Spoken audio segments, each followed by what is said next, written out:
Boletim Coppola.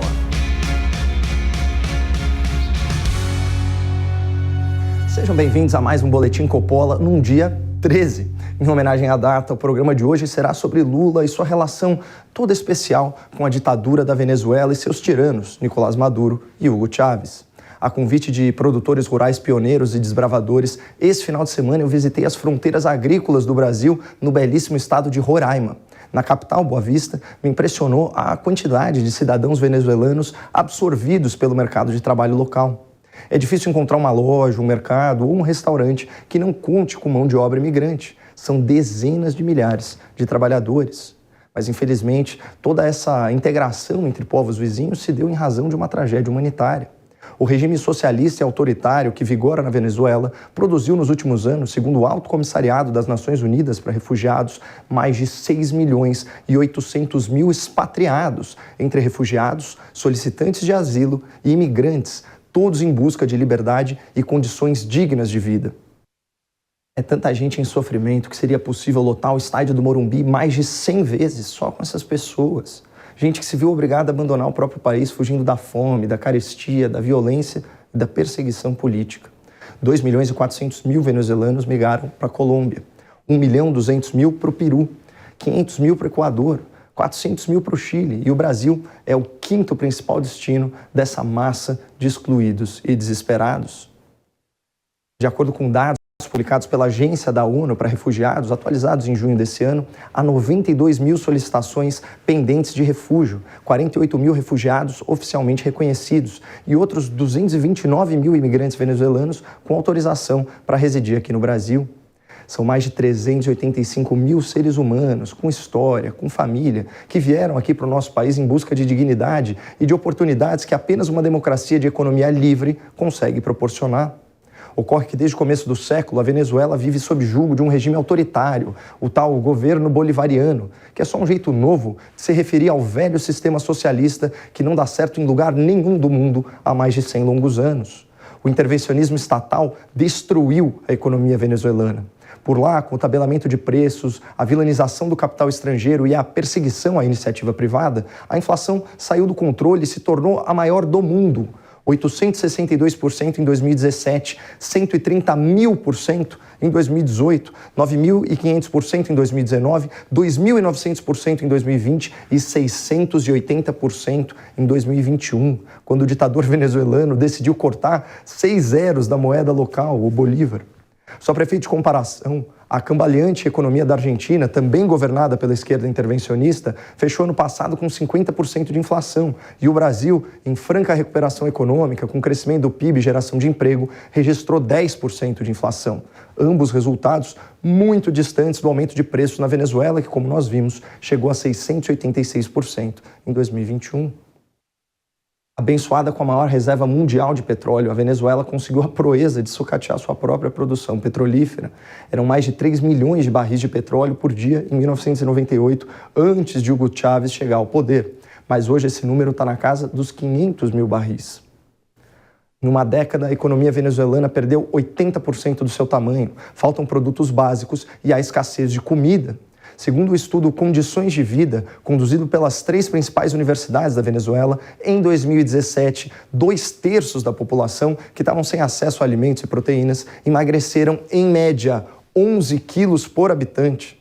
E atualmente, segundo o Banco Mundial, mais de 94% dos venezuelanos vivem abaixo da linha da pobreza. Em contraste com a miséria e a fome do povo, a elite governante tem acesso a alimentos importados e chefes internacionais. O próprio ditador Nicolás Maduro pode ser acusado de tudo, menos de ser magro e frugal. Em 2018, enquanto a sua população estava faminta, Maduro foi fotografado se refestelando numa churrascada gourmet servida pelo famoso chefe turco Salt Bey, aquele cozinheiro excêntrico que se notabilizou pelo jeito peculiar de aplicar sal grosso nas suas carnes. Em seus restaurantes, pratos individuais custam até $1.000, o que escandalizou a opinião pública internacional. O fato é que não existe um índice econômico ou social que tenha melhorado desde a chegada de Chávez e Maduro ao poder na Venezuela. Mas além de destruir a economia do país usando a receita socialista de intervenção estatal, esses líderes destruíram sua sociedade, abolindo as liberdades públicas. A população civil da Venezuela foi desarmada, perdendo a sua capacidade de reagir à tirania estatal em legítima defesa.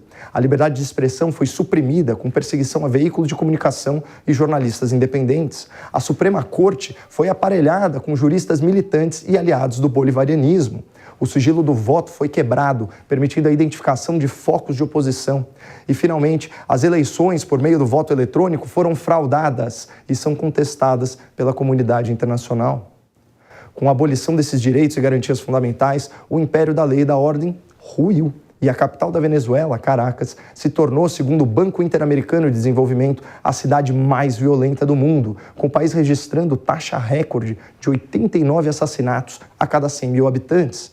Para efeito de comparação, o índice nacional aqui do Brasil é de menos de 20 homicídios por 100 mil habitantes, e o país registra atualmente a menor quantidade de mortes violentas da sua série histórica.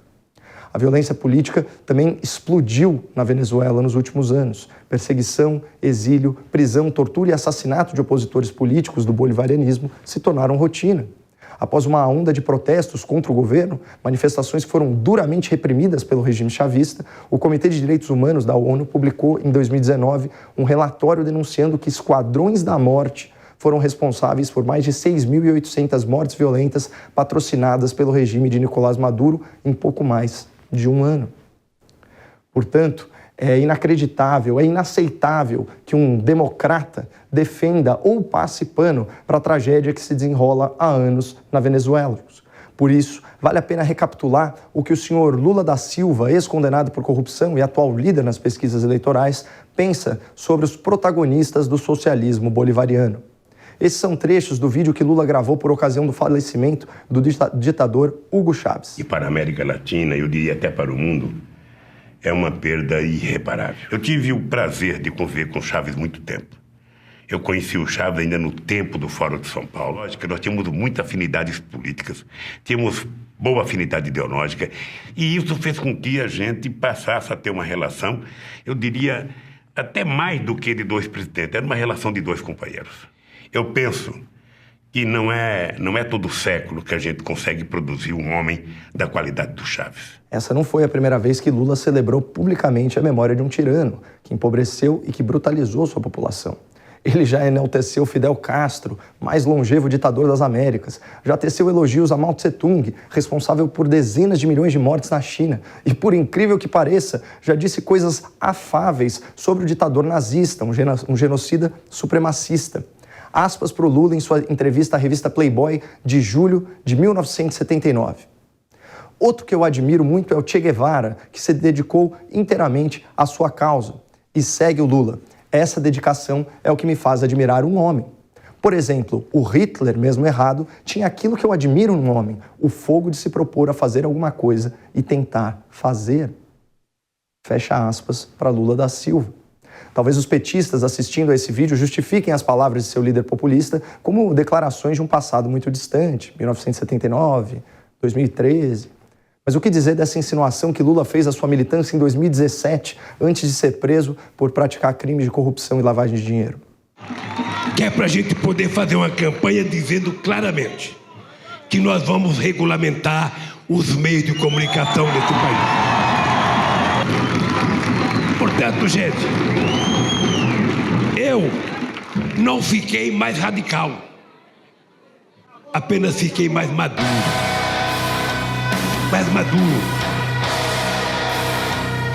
Apenas fiquei mais maduro. A simpatia de Lula pelo regime bolivariano não poderia ser mais explícita. Seu governo, inclusive, estimulou investimentos bilionários em obras de infraestrutura na Venezuela por meio de garantias do BNDES, um banco público. O resultado não podia ser outro, o calote dessa dívida.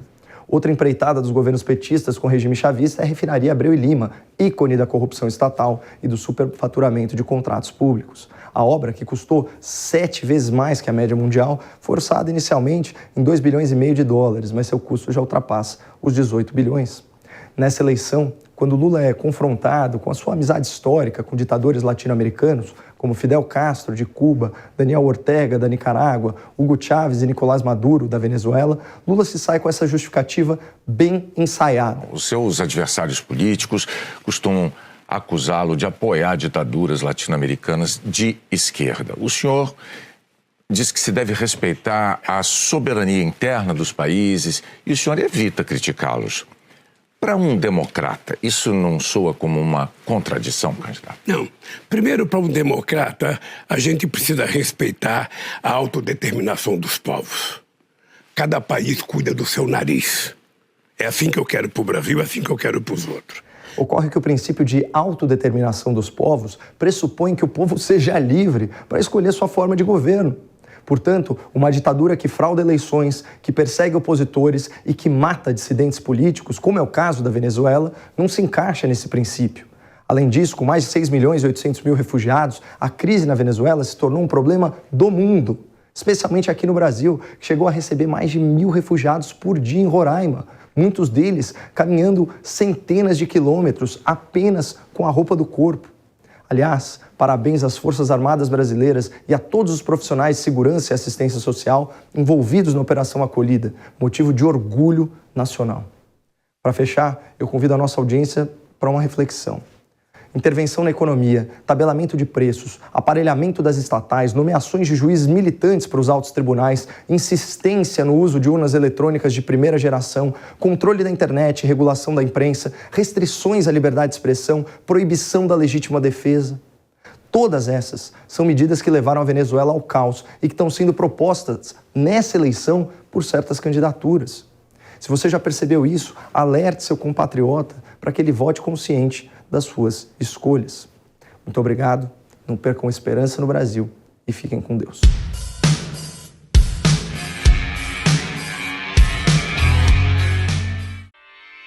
Realização Jovem Pan News.